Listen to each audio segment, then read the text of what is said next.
Bismillahirrahmanirrahim. Assalamualaikum warahmatullahi wabarakatuh. Nabi Ilyas mendekati tempat tersebut dan berdoa, "Ya Allah, Tuhan yang disembah oleh Ibrahim, Ishak dan Yakub, tunjukkanlah kekuasaan-Mu saat ini. Engkaulah Allah yang Maha Esa dan aku hanyalah hamba-Mu. Jawablah ya Allah, tunjukkanlah kepada rakyat ini bahwa hanya Engkaulah Tuhan yang sejati dan hanya kepadamu tempat kembali kami." Tak lama setelah beliau mendoakan itu, Allah Subhanahu wa Ta'ala mengirimkan api dari langit. Api tersebut membakar kayu dan daging di atasnya. Melihat hal ini, mereka semua terdorong untuk bersujud dan mengakui Allah itu adalah Tuhan yang benar. Itu adalah salah satu mukjizat yang Allah berikan ketika Ia berhadapan dengan kaumnya yang membangkang.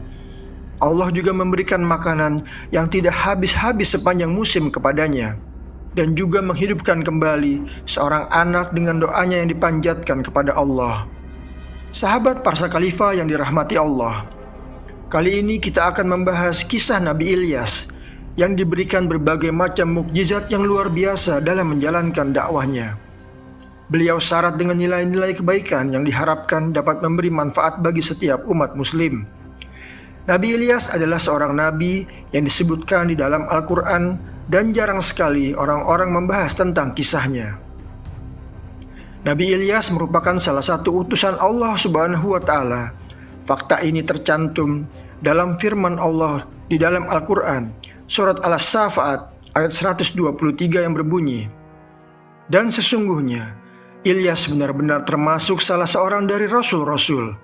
Tidak hanya itu, nama Ilyas juga disebut hingga 4 kali dalam Al-Quran, yaitu dalam surat As-Safat dan surat Al-An'am, yang semakin memperkuat kenabian beliau."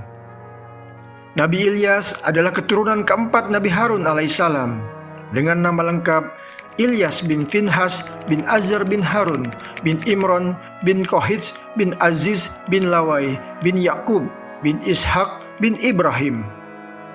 Nabi Ilyas diperkirakan diutus pada tahun 870 sebelum Masehi, dan periode sejarahnya diperkirakan 910 sampai 850 sebelum Masehi. Mari kita simak kisahnya.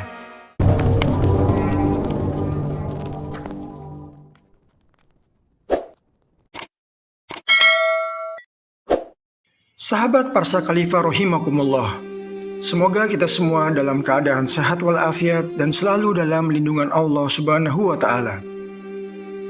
Dikisahkan bahwa Nabi Ilyas adalah seorang nabi yang memiliki akhlak yang baik, dengan tingkat kesalehan yang tinggi dan taat dalam menjalankan perintah Allah Subhanahu wa Ta'ala. Nabi Ilyas ditugaskan untuk memperbaiki akhlak kaum Bani Israel, di mana negeri tersebut dipimpin oleh Raja Ahab, penyembah berhala yang merupakan seseorang yang jahat. Mereka menyembah berhala yang terbuat dari emas dan diberi nama Baal. Baal dianggap oleh mereka sebagai tempat perlindungan, tempat meminta serta memohon pertolongan. Kaumnya ini rela mendaki gunung demi memohon kepada Baal karena mereka menempatkan Baal di atas gunung Karmal. Masyarakat ini tinggal di kota Baalbek yang terletak di wilayah Lebanon. Allah mengutus Nabi Ilyas untuk mengajarkan tauhid kepada mereka. Allah memerintahkan Nabi Ilyas untuk mengajak kaumnya menyembah Allah. Beliau tidak pernah lelah menyeru kaumnya agar beribadah kepada Allah. Namun, dakwah ini tidak mudah dilakukan karena seringkali ditentang dan kaumnya tetap mempertahankan penyembahan berhala. "Wahai kaumku, mengapa kalian tidak bertakwa? Mengapa kalian masih tetap menyembah Baal dan meninggalkan Allah, Tuhanmu dan Tuhan leluhurmu? Apakah kalian tidak takut akan azab Allah? Kalian menyembah berhala Baal, padahal hanya Allah, Tuhan semesta alam, yang berhak disembah."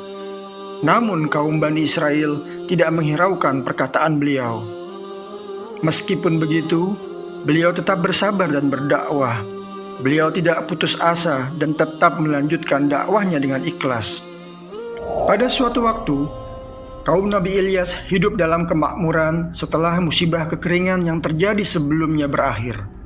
Namun, meskipun hidup dalam kemakmuran, kaum tersebut tetap tidak bersyukur kepada Allah Subhanahu wa Ta'ala.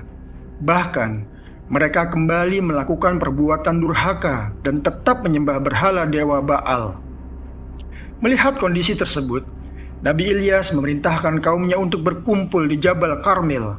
Beliau meminta Raja Ahab untuk memerintahkan seluruh kaum Bani Israel serta 400 Nabi Baal untuk hadir. Raja Ahab dan rakyat Bani Israel mendatangi Jabal Karmel sesuai permintaan Nabi Ilyas. Di depan kerumunan tersebut, Nabi Ilyas dengan tegas berkata, "Hingga kapan kalian akan menyembah dewa? Jika Tuhan itu Allah, maka sembahlah Allah Subhanahu wa Ta'ala. Jika Tuhan itu Baal, maka sembahlah Baal." Namun para hadirin tetap diam. Nabi Ilyas melanjutkan, "Di antara semua nabi, hanya aku yang hadir di sini. Sementara ada 450 nabi Baal. Mari kita lihat siapakah Tuhan yang benar." Kemudian Nabi Ilyas memerintahkan para nabi Baal untuk mencari seekor sapi jantan dan menyembelihnya. Setelah itu, mereka diminta memotong daging dan meletakkannya di atas tungku api. Nabi Ilyas memerintahkan para nabi Baal untuk berdoa kepada dewa mereka, sementara beliau berdoa kepada Allah. Tujuannya adalah membuktikan kepada Tuhan yang dapat menghidupkan api untuk memasak daging sapi tersebut. Rakyat menyetujui kesepakatan tersebut. Para nabi Baal mulai memilih seekor sapi jantan dan menyiapkan daging sapi yang sudah disembelih. Mereka berdoa kepada Baal dari pagi hingga tengah hari, berteriak-teriak, "Jawablah kami, Baal." Mereka berharap api akan turun dari langit ke tungku api tersebut. Namun tidak ada yang terjadi. Nabi Ilyas kemudian menegur mereka, "Berdoalah lebih keras kepada dewa kalian, dewa Baal yang selama ini kalian anggap Tuhan." Mendengar itu, nabi-nabi Baal semakin bersemangat dan berdoa lebih keras. Mereka bahkan mulai melukai diri sendiri dengan pedang dan tombak, hingga darah mengalir dari tubuh mereka. Melihat para nabi Baal tidak terkabul, Nabi Ilyas memerintahkan orang-orang untuk berkumpul. Ia memperbaiki tempat peribadatan yang telah runtuh dengan menata kembali bebatuan sehingga tampak sempurna sebagai tempat beribadah kepada Allah Subhanahu wa Ta'ala. Nabi Ilyas juga menggali parit yang cukup besar untuk menampung air. Ia menumpuk kayu di atas tempat persembahan kurban dan meletakkan potongan daging di atas tempat tersebut. Kemudian Nabi Ilyas berkata, "Isilah 4 tempayan dengan air sampai penuh. Lalu tuangkan air itu ke atas persembahan kurban dan tumpukan kayu tersebut." Setelah semuanya siap, beliau berkata, "Lakukan sekali lagi." Dan mereka melakukannya. Sekali lagi, katanya lagi, dan mereka melakukannya. Akhirnya air mengalir hingga parit tersebut terisi penuh. Nabi Ilyas mendekati tempat tersebut dan berdoa, "Ya Allah, Tuhan yang disembah oleh Ibrahim, Ishak dan Yakub, tunjukkanlah kekuasaan-Mu saat ini. Engkaulah Allah yang Maha Esa dan aku hanyalah hamba-Mu. Jawablah ya Allah, tunjukkanlah kepada rakyat ini bahwa hanya Engkaulah Tuhan yang sejati dan hanya kepadamu tempat kembali kami." Tak lama setelah beliau mendoakan itu, Allah mengirimkan api dari langit. Api tersebut membakar kayu dan daging di atasnya. Melihat hal ini, mereka semua terdorong untuk bersujud dan mengakui Allah itu adalah Tuhan yang benar. Setelah itu, Nabi Ilyas berbicara kepada Raja Ahab, "Sebentar lagi akan turun hujan, silahkan Raja Ahab pergi." Raja Ahab pun pergi dan Nabi Ilyas naik ke Jabal Karmel. Allah kemudian menurunkan hujan lebat ke negeri Israel. Dikisahkan, Allah memerintahkan Nabi Ilyas untuk menemui Raja Ahab dan memberitahunya, "Ketahuilah wahai Raja Ahab, tidak akan ada embun atau hujan selama 2 atau 3 tahun ke depan, kecuali jika aku mengatakannya. Maka bertaubatlah dan sembahlah Allah." Raja Ahab marah mendengar itu dan berusaha membunuh Nabi Ilyas. Allah kemudian memerintahkan Nabi Ilyas untuk pergi ke anak sungai Kerit dan bersembunyi di sana. Beliau minum air sungai dan makan makanan yang burung gagak bawa atas perintah Allah di dalam persembunyiannya. Pasukan Raja Ahab terus mengejar Nabi Ilyas, dan mereka menemukan bahwa beliau bersembunyi di anak sungai Kerit. Namun, tiba-tiba anak sungai itu mengering karena tidak ada hujan, membuatnya bingung untuk mencari tempat perlindungan. Tak lama kemudian, pasukan Raja Ahab datang. Mereka datang untuk membunuh Nabi Ilyas. Beliau bersembunyi di dalam rumah seorang janda, seorang wanita tua. Saat itu, anak wanita tersebut sakit parah. Nabi Ilyas membantu menyembuhkan anak tersebut. Setelah sembuh, anak tersebut diangkat sebagai anak angkat oleh Nabi Ilyas dan menjadi sahabat setianya dalam berdakwah. Namun saat itu, Nabi Ilyas belum diangkat menjadi nabi. Kemudian Allah memerintahkan Nabi Ilyas untuk pergi ke kota Sarfat dan tinggal di sana. Di rumah seorang wanita janda yang akan memberi makan dan mencukupi kehidupannya. Nabi Ilyas pun pergi ke kota Sarfat. Setibanya di kota tersebut, beliau melihat seorang wanita yang sedang mengumpulkan kayu bakar. Nabi Ilyas mendekatinya dan berkata, "Ibu, tolong berikan sedikit air minum untuk saya dan juga sedikit roti." Namun sang wanita menjawab, "Maaf, saya tidak memiliki roti sama sekali. Saya hanya punya segenggam tepung di mangkuk ini dan sedikit minyak zaitun dalam botol. Saya sedang mengumpulkan kayu untuk memasak makanan terakhir kami sebelum kami mati kelaparan." Namun, Nabi Ilyas tetap bersikeras, "Jangan khawatir, Ibu. Buatlah roti kecil dari tepung dan minyak itu dan berikan padaku. Karena Allah satu-satunya Tuhan yang patut disembah, berfirman bahwa mangkuk akan selalu berisi tepung dan botol akan selalu berisi minyak sampai Allah turunkan hujan ke bumi." Akhirnya, sang wanita percaya kepada perkataan Nabi Ilyas. Ia membuat roti kecil dan memberikannya kepada beliau.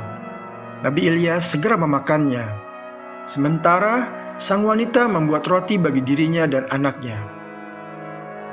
Seperti yang Allah Subhanahu wa Ta'ala firmankan melalui Nabi Ilyas, mangkuk tersebut selalu berisi tepung dan botol itu selalu berisi minyak. Setiap hari mereka memiliki cukup makanan selama hampir 3 tahun, selama musim kemarau panjang berlangsung. Suatu hari, sang wanita mendapat berita buruk bahwa anaknya jatuh sakit dan meninggal. Ia memanggil Nabi Ilyas dan berkata, "Hai hamba Allah, mengapa anakku meninggal? Mengapa ini terjadi?" Nabi Ilyas membawa anak yang meninggal ke kamarnya. Beliau meletakkan anak itu di tempat tidur dan berdoa kepada Allah Subhanahu wa Ta'ala. "Ya Allah, mengapa Engkau memberi musibah pada wanita ini? Dia memberi roti kepadaku, dan sekarang Engkau mencabut nyawa anaknya." Beliau terus berdoa, "Ya Allah, hidupkanlah anak ini." Mendengar doanya yang sungguh-sungguh, Allah Subhanahu wa Ta'ala mendengarkan dan mengabulkan permintaan beliau. Anak tersebut mulai bernafas dan hidup kembali. Nabi Ilyas membawa anak itu kepada ibunya sambil berkata, "Ibu, anakmu hidup kembali." Wanita tersebut berterima kasih kepada Nabi Ilyas. "Sekarang aku tahu bahwa engkau adalah hamba Allah dan segala perkataanmu berasal darinya." Meskipun Nabi Ilyas melakukan banyak mukjizat dan berusaha keras untuk mengajak Bani Israel kembali kepada Allah, banyak dari mereka yang masih tetap kafir dan menyembah berhala. Mereka tidak mau meninggalkan praktik-praktik kesyirikan yang telah merasuki kehidupan mereka. Pada akhirnya, Allah Subhanahu wa Ta'ala memilih Nabi Ilyasa untuk menggantikan peran Nabi Ilyas dalam mengajak Bani Israel menuju kebenaran. Nabi Ilyas memimpin Nabi Ilyasa sebagai penerusnya, dan keduanya bekerja sama dalam misi dakwah ini. Siapakah Nabi Ilyasa itu? Insya Allah akan kita bahas pada cerita selanjutnya.